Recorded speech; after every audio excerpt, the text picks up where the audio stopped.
Hi, welcome to Clay Center Now. I'm Shannon Stark with Clay Center Area Chamber of Commerce.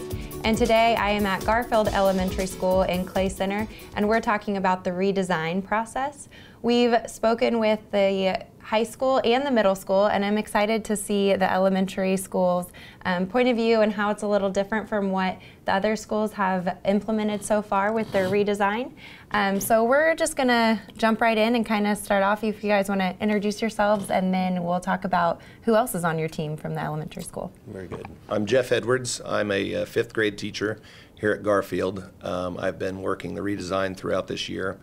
When I teach, I have ELA, I've got science, do novel studies throughout the day, and yeah, I get to see all the 80 kids in fifth grade.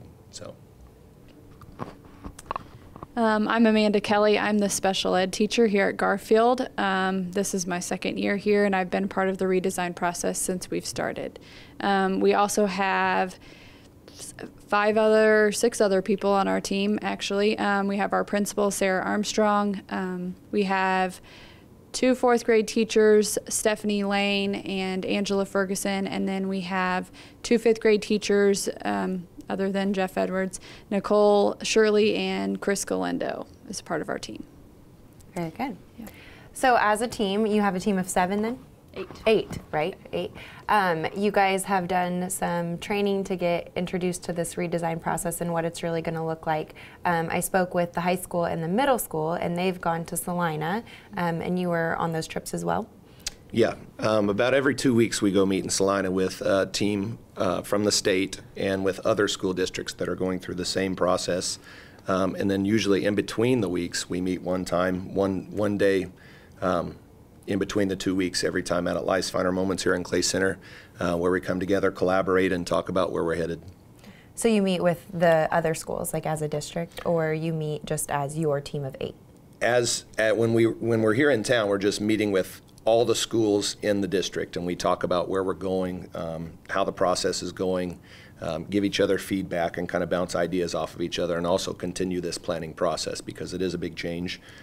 So usually it's 3 to 4 days a month that we are spending so far this year where we're together, either with the state and 4 or 5 other districts around the state or with ourselves here in Clay Center. Very good. So you started this process just this school year, and you're hoping to launch it next school year as well, right? Yeah. Yes. Very good. And what have you implemented thus far? I know probably in the fall it was just more research. You said you were out at Pietique, yes, getting feedback. Tell us a little bit about a big part of this, and in fact about half of what we've done so far was us trying to figure out why we wanted to do this. They kept mentioning why. We didn't know anything about what we were going to do. We just had to figure out why this was something we wanted to do. And after we talked with the community, we talked with ourselves, we polled our students, we came up with the ideas that, kids are wanting something different. They're wanting a little bit more activity. They're wanting more movement. And the community members have some great ideas as well. And so we came up with our why of, we value the success of all students now and in the future. And that basically states that all kids have different needs. There are different kids that want to travel different paths. There shouldn't be a one-path education going on here, and that's what we've really tried to focus on. Very cool. So did you implement some surveys with the kids, or just kind of like brainstorming sessions, or how did you get feedback from the kids? Do you want to say that? Sure. Go ahead. So we gave the kids surveys. Actually, our PE teacher, Travis Smith, he's actually also a part of our redesign team. I forgot that earlier. But he gave the kids all surveys, and so they got to answer questions that we provided for them to see, how do they like Garfield now? What would they like to see different? What do they want changed? And things that we're doing well. So we asked them, kind of got some feedback from them. So very cool. Yeah. And then community members as well. Yes, we did a community survey. They could take it down at Pietique when we had our booth set up, and then if not, we also sent it out into the community. So yeah. Very good. Good. So after getting that feedback, what changes have you guys you haven't launched, the redesign won't launch until next year, but this semester, what have you kind of implemented so far?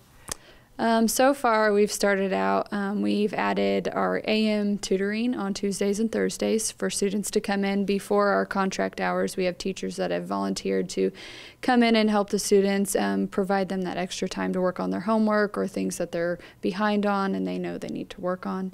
And then we've implemented our open lunch. We have an hour long of time that students get to choose where they're gonna be. So they have choices of lunch or recess, or we have a tutoring session in the library also during that time to help with our late assignments and try to minimize the amount of assignments that they're not getting turned in. And have kids been responding well to that open lunch? They've enjoyed it? They have. They enjoy it a lot. A lot of them like to choose where they get to go and they plan it out. They like to plan it out with their friends, and part of the open lunch with our tutoring, if they're missing so many assignments, then we choose for them when they get to go in. That way they're not behind on their assignments still. So. And that's a way, it's interesting to see just kind of how it differs from the other schools that I've talked to. So you meet with all the schools in the district that are going through the process.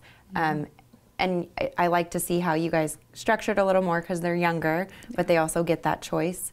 And then when they go to the middle school, they kind of develop a little bit further. And then the high school, they're really getting ready for that real world application. So you guys working together, I can really see how it all ties together, and they're ready to move on through the process. So very good. Well, after this break, we will hear more about Garfield Elementary School's redesign. Count on our team at Eagle for reliable internet, TV, and phone, because keeping you connected is what we do. Eagle Communications, our community connected.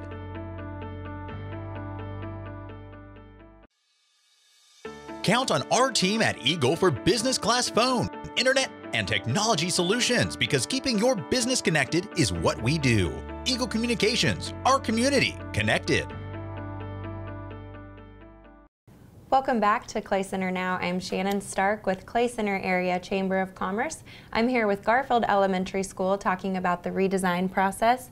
So you mentioned some training and stuff that you've gone on in the last segment, but just to be a part of this redesign, you guys had to have an 80% vote pass in your building, so your staff had to be like all on board before you even started this process. Yeah, and this was all part of Dr. Randy Watson's view of Kansas leading the world in terms of what we are doing and with our education. And you know, it's one of those things as a teacher that you don't know what's going to happen because you don't know what the future is going to look like. And so we had gone to a couple of introductions to this. We talked with Dr. Watson and brought the information back to the staff, and we knew that it would be kind of tough because 80% of our staff had to agree to do this redesign to even get it started. And when we took the vote, it did pass here, and so that's when we decided to start down this path. And your staff has been very committed, all in ever since. Like you said, they're coming in early, 2 days a week that they didn't have to do, and doing the extra tutoring. So talk a little bit about that, how this has affected your staff in the building. So we've made a lot of adjustments. Some of the things that we talked about was the teachers volunteering to come in on Tuesdays and Thursdays as we're prototyping this time for a little bit of tutoring and to finish up work. So yeah, teachers are not supposed to be here until 7:55, and actually the tutoring is going from 7:30 until 8:15 when the first bell rings. So that was one thing that people jumped right up and said they would do. The other thing is we almost doubled our supervision over our lunch hour, which I thought was great because that time for teachers is usually sacred. You need a little time to either work on stuff, grade some stuff, or just need some downtime. And so teachers went from a 22-minute duty once every 4 weeks to a 30-minute duty 2 times out of every 4 weeks. So and so far everybody in the staff has been willing. They've been positive. They've been working hard because I think we all can see that the kids are enjoying this and it's benefiting the education. Which makes it more fun to work with the kids when they're really engaged and they like what they're doing. It's just beneficial for everyone involved. Most definitely. And our goals as educators is to, kids need to learn, but they better enjoy what they're doing too, so they retain it through life. So that's kind of our focus too. Very good. What are some other things that you've implemented? You talked about the open lunch and the morning tutoring. As you go through the day, we got feedback from the kids stating that the 90-minute ELA block that we had was just too much. And some of the things that I was hearing was that, you know, it was too long. They started losing focus, and it was at the end of the day. And so what we did was we took the first hour of that 90-minute block and put it first thing in the morning. And we do a lot of our writing, etymology, which is our word study, spelling things, and a little bit of like the actual skills part of the English language arts. While they're fresh, they're not tired yet. And then we took that last 30 minutes and we opened up a novel study, which the novel study is, we've got 10 books going on throughout the building, 4th and 5th grade. There's no barrier in terms of grade anymore. And teachers are confident in what they're teaching. They pick out a good book. They give out the synopsis. The kids choose based off of what the book title is or what the synopsis is, and they get to go to listen to and to be engaged in a really good book. And it's been really successful. We're through our first series of that. We had 10 different novels go. I think it was like a 99% success rate on kids saying they enjoyed it and it was beneficial. And we're starting our second group of novels right now. So it's about 6 weeks every novel. Very good. Very neat. And what about Mentor Monday? I heard you mention that. Sure. You want to speak a little bit about that? So all of our kids have notebooks that they are setting goals in, and so on Mondays our teachers meet with our students and they talk with them about their goals, and it's academic, it's personal goals, and they're keeping track of their attendance and keeping track of how many minutes they're reading and on their own time for readings or reading logs. They also have peer mentors, so they're paired up with a student in their class, and they're talking back and forth with their peers about their goals and just working with each other, working on the leadership skills for some of them, and then others are working on the skills of how can I stay more organized, what do I need to do, setting goals for themselves, taking ownership in their education. So. Nice. And that all goes back to that real-world application, things that they're going to see in not only in their future schooling in college, but in the real world, in their jobs and things like that. Yeah. So, very good. And you mentioned how the teachers are very involved and they've had to kind of adjust and everything, and they're also taking data throughout. And like you said, there's a 99. So you're taking surveys. There's a 99 success rate on the novelty study, on the novel study. So that's just constant, and you'll continue that? Yes. Yeah. Go for it. Yeah, and that's one of the things that the state keeps telling us is that everything that we try and everything that we do, we have to have data behind to support what we're doing. One of the things that, you know, we're calling it a prototype right now, so it's just a trial period. And so while we're trying this, you know, we have to keep going with, you know, who's enjoying it, what are the kids getting out of this, why does this benefit our kids, and then, you know, we constantly have to keep data. So every week we're turning in data based on, you know, graphs of what kids did what we were focused on, were the kids finding it beneficial. Yeah, and so everything that we have 9 or 10 things going in the final part, which we haven't really talked about, but that's our individualized, personalized learning time, where we will get all the kids together and get them to do individual skills. Like my skill that I'm teaching in there is financial literacy. So we're learning about something that's going to help them in the future, learning about money, credit cards, debt, savings, things like that, all things that will apply later on. I don't think there's a time too early to start that, but it's a pretty cool time. We've got 8 or 9 different things going with different teachers. Very good. Awesome. Well, right after this break, we will learn more about Garfield Elementary School's redesign. At Eagle Marketing Solutions, we believe your advertising should be as unique as your business. Because if it's important to you, it's important to us. Call Eagle today for your customized marketing plan. Eagle Technology Solutions is the strategic advisor for your IT business needs. Because if it's important to you, it's important to us. Call today, Eagle Technology Solutions. Technology done right. Welcome back to Clay Center Now. I'm Shannon Stark with Clay Center Area Chamber of Commerce, and I'm sitting down with Garfield Elementary School today, talking about their redesign process. Before the break, we got to talk really briefly on the personalized learning. You said that's the last 45 minutes of the day, and something the kids are really excited about. If you want to speak more on that. So what we decided to do from 205 to 250 is all of the teachers are prototyping something. So we've got, I mentioned the financial literacy piece that I'm doing right now. Some of the other teachers are working Balavisex, which is engaging the left and right side of the brain through movement, kind of cool, newer stuff, and the kids are really enjoying that. We have some individualized learning going on, project-based learning going on with some teachers. We've got, I believe, one of those garden towers is coming in here, and they're going to be working with that. We've got the talk for the future of possibly having an outside greenhouse, growing some of our own foods out here and working with that. It's just really cool. And what's nice about this time is the kids are 100% behind it, and they're enjoying it. And some of the comments we've heard is that, oh man, the afternoon goes so fast and we enjoy what we're doing. And so that's what makes it meaningful as a teacher, to be able to see the kids enjoying it. And I relate in that in college, it was like your first couple years, you know, you had to do all your classes, and it was, you know, didn't want to go to class. And then when you get into what you're studying, into your degree, and so I imagine that that's a lot like when they get to choose what they get to study, and it's personalized, that they're engaged. It is. There's a lot of choice, but there's a lot of guidance that goes on too. When she talked about our peer mentoring and our Mentor Mondays where they meet with us, that's just a kind of some checks and balances to make sure that they're doing what they're doing. I mean, doing what they're doing and what is right. So the kids are working hard, and they know that if they start failing at making the right choices, then they do get some intervention from the teachers, and then they kind of lose some of that choice, which choice to a kid is really important. So they've been working extremely hard to be able to keep those choices. Very good. It's kind of a reward of them to get to choose. So. Most definitely. Good.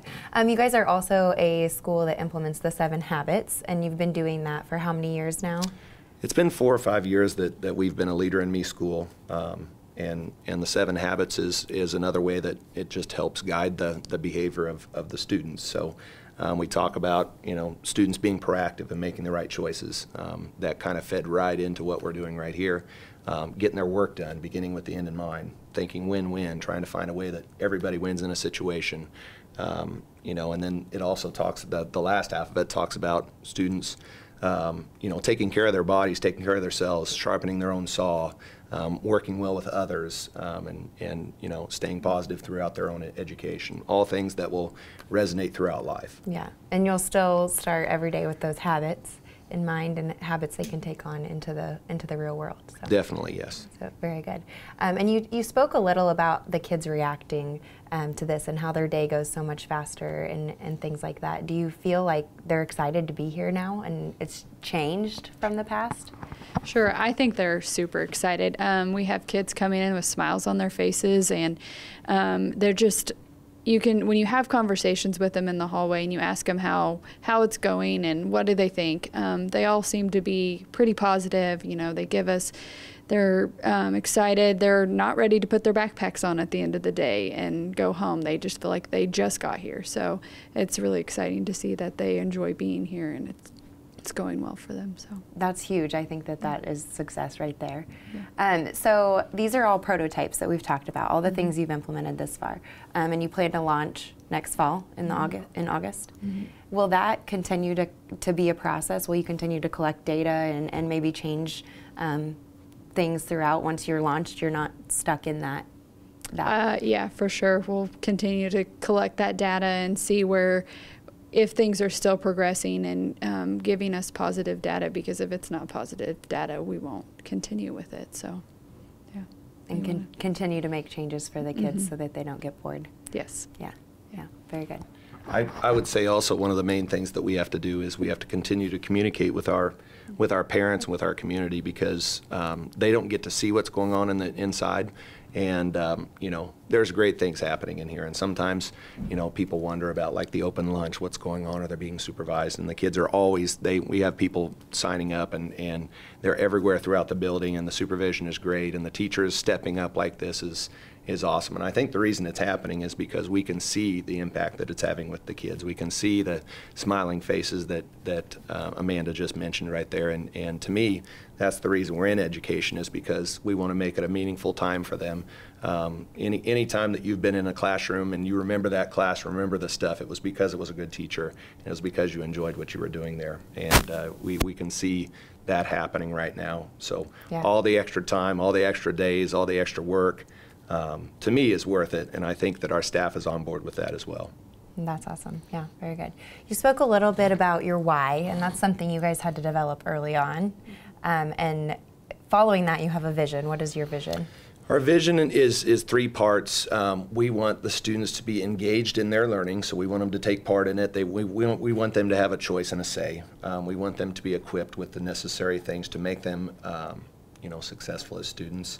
And we want them to be, oh my gosh. Empowered. Empowered, yes. You put me on the spot. I know, right? Engaged, equipped, and empowered. We want them to, it all flows together. If they're empowered to be successful and they make the right choices, all these things are going to work into middle school, high school, employability skills, their lives after high school, after college, and everything like that. So everything we're doing, I feel like, is going the right direction for the future. And everything you're doing, you always go back to those engaged, equipped, empowered, and Exactly. you go back to your why. And what is your why again? Do you put you on your spot again? I can do this. We value the success of all students now and in the future. So we know we only get to be a part of their lives for 2 years. We want that to resonate, to transcend all the way through their years of schooling, of work, of life in general, and have them be successful students all the way through. Very good. Awesome. All right. Well, thank you for joining us in Garfield Elementary School, hearing about the redesign process. I'm Shannon Stark with Clay Center Area Chamber of Commerce.